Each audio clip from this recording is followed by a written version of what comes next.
Hi, this is Clarence Moye with Awards Daily here with four-time Academy Award nominee Willem Dafoe, which is a huge pleasure to sit down and talk to you about your upcoming film, Poor Things, from director Yorgos Lanthimos. Willem, it's a pleasure to meet you. Pleasure to see you again.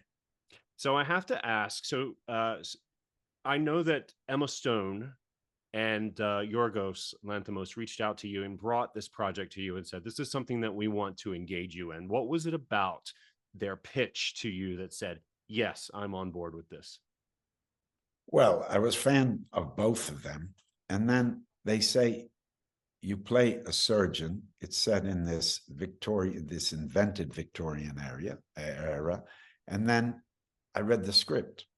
And then also I see he's disfigured. So I know it's going to be some sort of, extreme makeup. Mm. And I like the relationship so much, how it progresses and how it unfolds between him and the Bella character that Emma plays. So it was really, when they called me up, I didn't hesitate. I'm in, I said. So I know too, when you started to work on the project before, a couple of weeks, maybe a couple of weeks before starting to work on the project, you had a rehearsal phase, but it wasn't a traditional rehearsal phase. It was more of a theater rehearsal phase. It's true. It's true. Yes. So And when you get to set, what did you learn? What did you bring from that period that was already there in place, helped you with the character? yes, we created a company. Yorgos is really good at that. A tone, a cooperation between each other, a kind of it makes you very loose. It takes the nerves away, takes the certain kind of expectation away. You feel like you're working as a group and you help each other. And if that sounds a little too sweet, it's just true. It's about films are so collaborative, but because they're expensive and you got to get moving, sometimes you just get slammed into situations and you hit the ground running.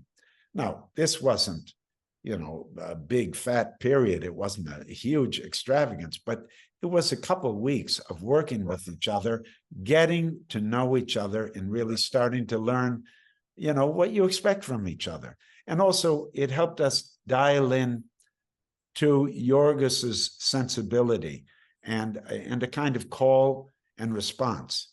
And he's fantastic because he knows actors. He's been an actor. And he's got an incredible knowledge of many different disciplines. So he's a very well-rounded guy and brings a lot to the table. So when we're doing these theater exercises and we're doing this stuff just to get to know each other, he's orchestrating them in a way that is very telling and really helps us see how he articulates what he wants to see. I would think that would be incredibly important given particularly the eccentric nature of this film and the comedy therein, the eccentric comedy that follows Yorgos's films, but of course especially this one. Yes, it's true. And you're always trying to find the style and the form. And you create that together.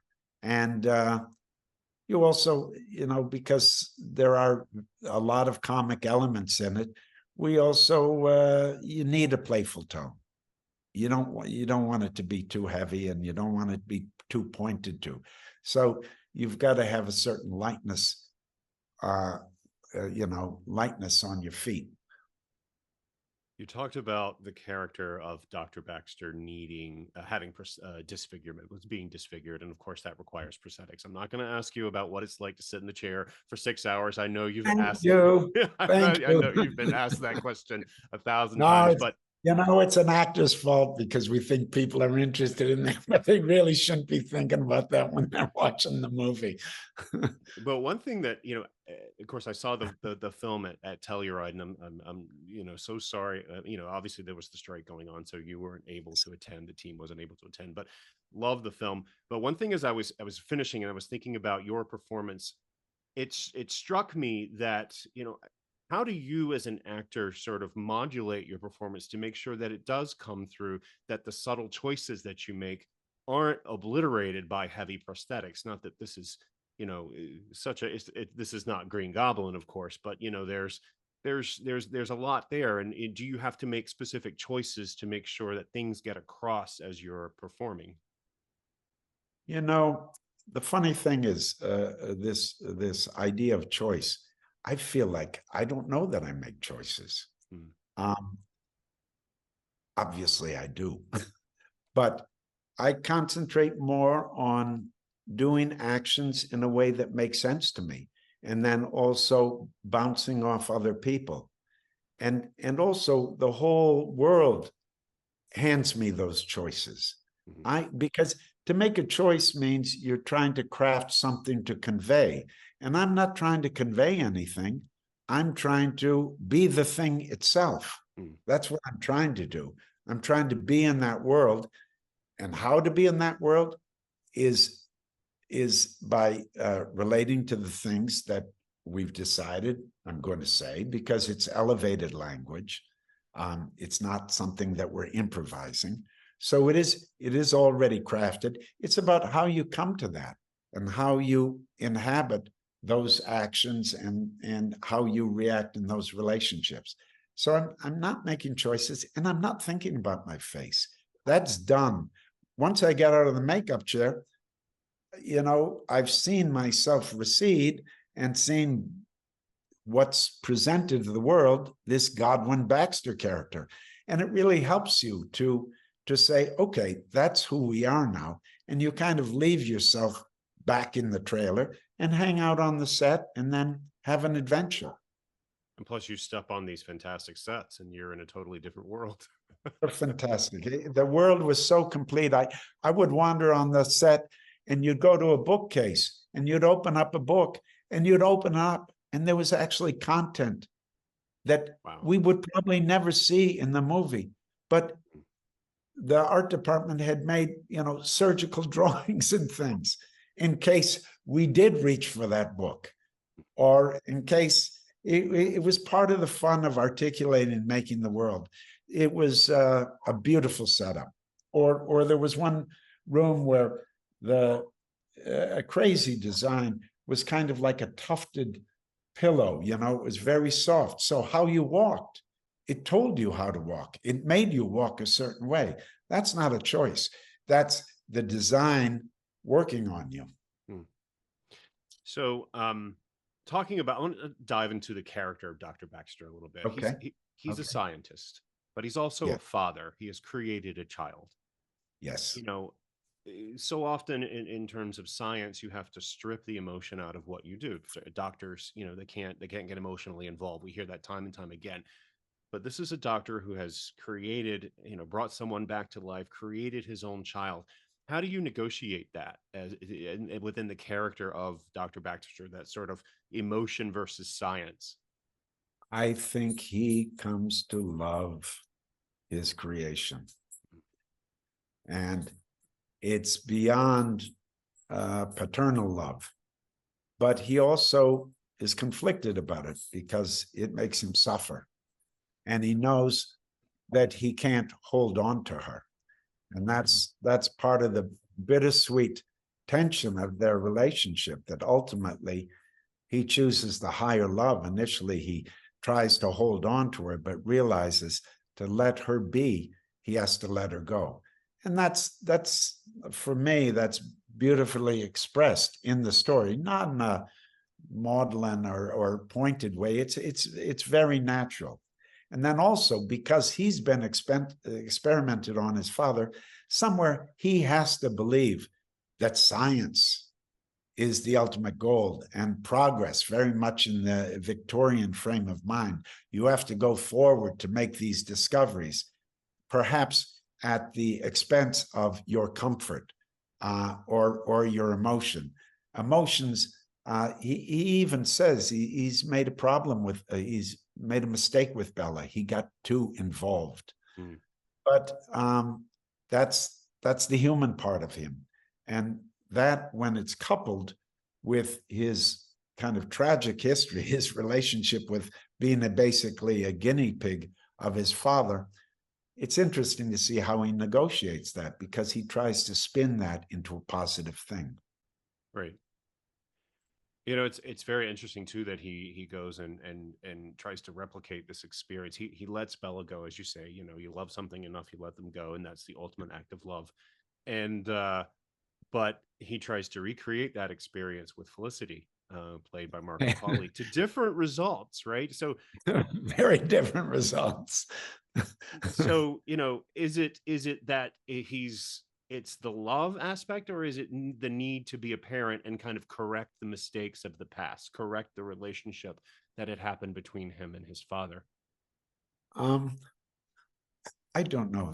That's a good question. I think the problem is he has let Bella go physically, but he hasn't let her go emotionally.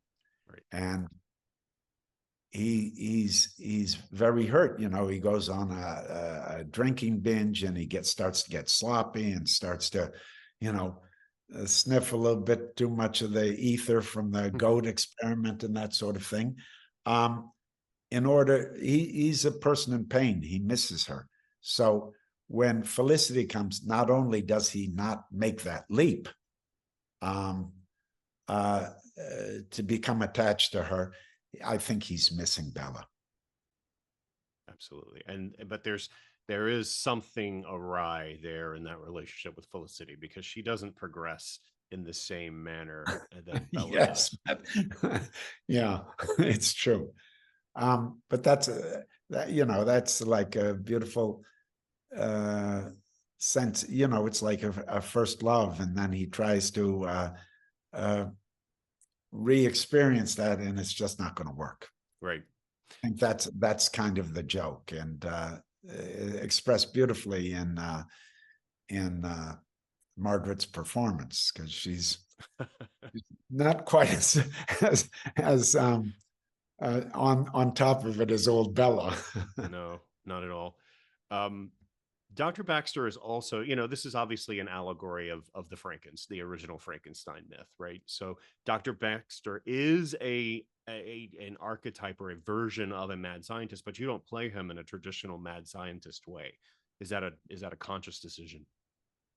um, it's conscious enough that when I've heard people describe him as a mad scientist, I'm like, where did you get that from? He's not a mad scientist.